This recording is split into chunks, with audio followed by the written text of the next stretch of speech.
coaches of the athletes that were able to at least have some closure to their season.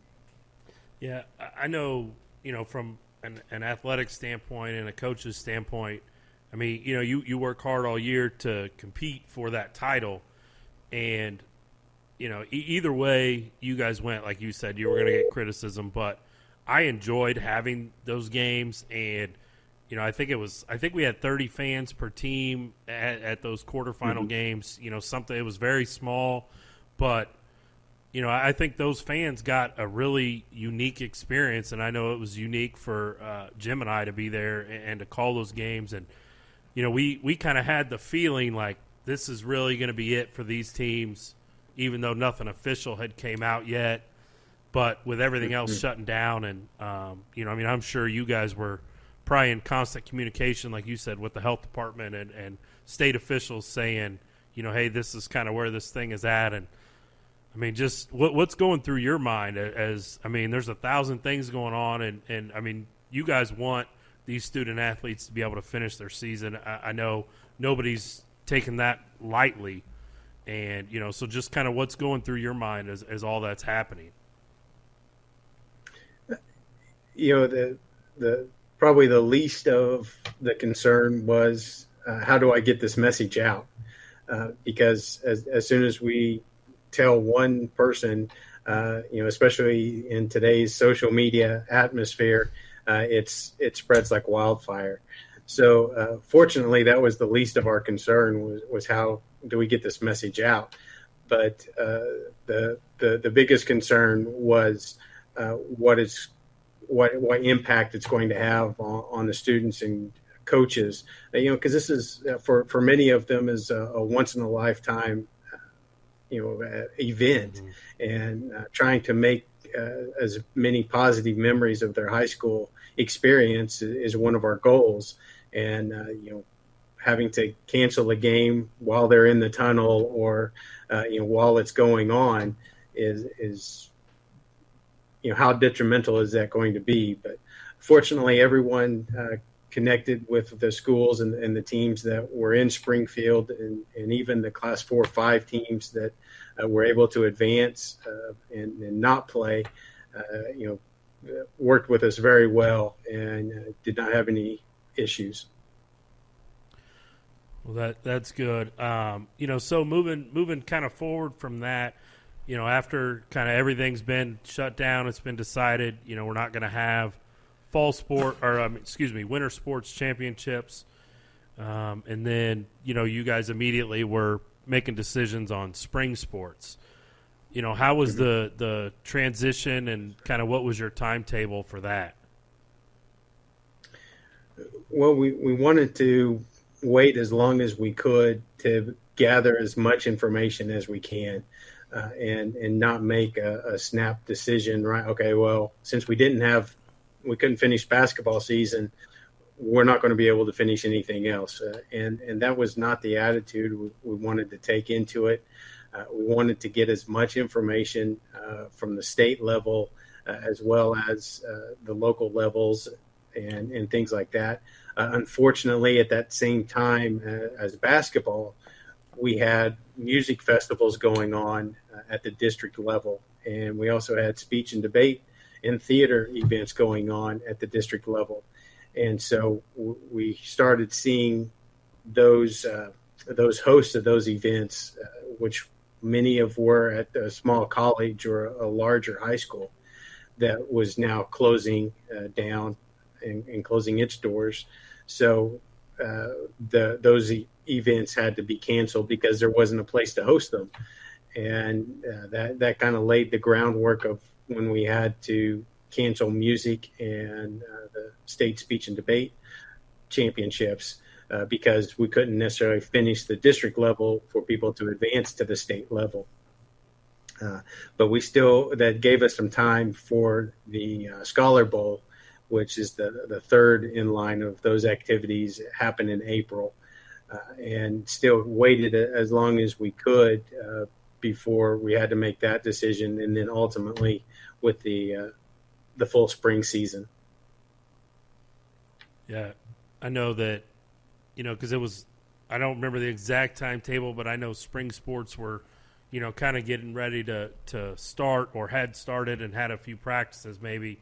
But, the Corona thing, when it started, I don't think – I know I didn't personally think that we'd still be dealing with it to the level that we are, here a few days shy of August. And so did you guys immediately kind of go, we need to come up with something for the fall just in case? Or was it, were you guys like, let's maybe think about this, let's start jotting ideas down? Kind of when did those conversations start happening around the offices? Well, once the decision was made on the spring events and not being able to have those, after a few days of answering questions of what's allowed, what's not allowed, how long are we going to do this, then basically that transitioned into the fall, and those discussions started happening, pretty much right away, and we've been having those discussions since April, and coming up with all the different contingency plans. One of the hardest things though is once you come up with a plan, waiting a month to implement that plan, and everything changes in between that time. So, we've had several different plans that could be implemented. Lots of discussions, continue to have discussions with the board of directors on how we want to advance, and just trying to gather as much information as possible before making any final decisions. Yeah, and how difficult is it to kind of, have to come up with a plan for the entire state? Because some counties, obviously are smaller, so they're going to have smaller numbers of corona just because of that, more rural. Obviously, your Kansas City, St. Louis, Springfield areas, your larger metro areas are going to have bigger numbers. And so, how difficult was that for you guys to try to take all that into account and remember, hey, we got some smaller counties too that are probably not going to be as affected as much as, our cities?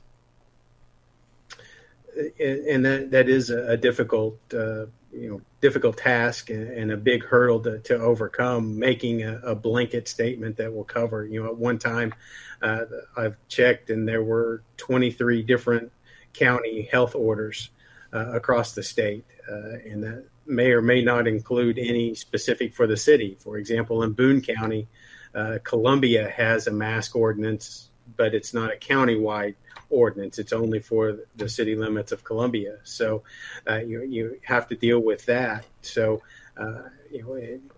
being able to say, the easy thing is to say to cover across the board, we just shut everything down and not let anybody participate. But how fair is that for those schools and those students that are in a county or are in an area of the state that is not as affected by the current virus as, even in Boone County, you have Columbia schools, but then you have Hallsville and Southern Boone and Sturgeon. And, there's several other schools that aren't in Columbia that aren't as affected. And so, are those schools being punished by shutting everything down because of what's happening in certain other parts of the state? Jason, you guys are at the high school level, and it seems like the high school level is making are making decisions differently than the small college, medium college, D2, D1. What is the difference between those organizations and, say, a high school organization? Because it seems to be the like the NCAA and the D2, they're making more, it seems like, widespread decisions where you're more, it sounds like, leaving it up to the local schools and communities. We are, and one of the differences is at the high school level, you're really talking about teams, schools within your state. On a collegiate level, even at the small college level, at the Division II, Division III, NAI levels, you're still talking about across the country. And so, schools in California are dealing with, schools in Florida are dealing with hotspots and major issues with the coronavirus, whereas smaller schools in Kansas and Missouri are not seeing as much activity around the virus as those, but they still have to play each other at various times, and so it's much easier to say, okay, as a conference, we're not doing that. And I believe what are there, at least 11 Division II conferences now that have announced they're going to delay the start of their fall activities or even not play fall sports. At the high school level, though, you're a lot more concentrated to within your state. And so it's easier to see where your hot spots are and who's available to participate and who's not. One of the other obstacles that you have at the high school level that is different than even the small college level is at high school, there's a lot more multi-activity students. You have your baseball player that also runs track, even though they're both in the spring, or you have your football player playing football in the fall and may wrestle in the winter and then play baseball or run track and field in the spring. Or you have a volleyball player that may even play softball in the fall or play volleyball in the fall and spring softball in the spring, or, and throw basketball there in the middle. So you have a lot more students that participate in more than just one specialized sport or one specialized activity. You also have a lot more activities in conjunction with high school, like school plays. They may be a music person, so they have concerts that they wouldn't necessarily be involved with at the college level. So there's a lot more events that are on a student's calendar at the high school level, especially right now. Yeah. Talking about the multi-sport athlete, I mean, especially at your smaller schools, I know that's tough to deal with. And I know some colleges, like junior colleges already said they're going to kind of flip their fall and spring seasons. Was that a discussion point with you guys about flipping football to the spring and maybe playing baseball in the fall because of the contact and it's more spread out? And if so, how serious were those discussions? We have had those discussions and have talked about things like that. Right now, there's nothing that's been wiped completely off the table. But one of the things that to consider about completely switching fall and spring is, okay, that would be great for football and being, that's considering if the virus is, contained by the spring, and then you would be able to have a full football season.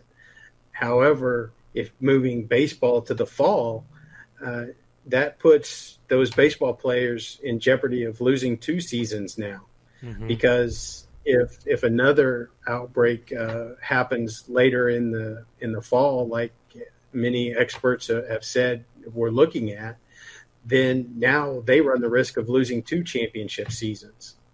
Yeah. And so is that going to be fair to those students who play those sports as well, or those spring activities that would move up into the fall, and now they're losing two years of participation.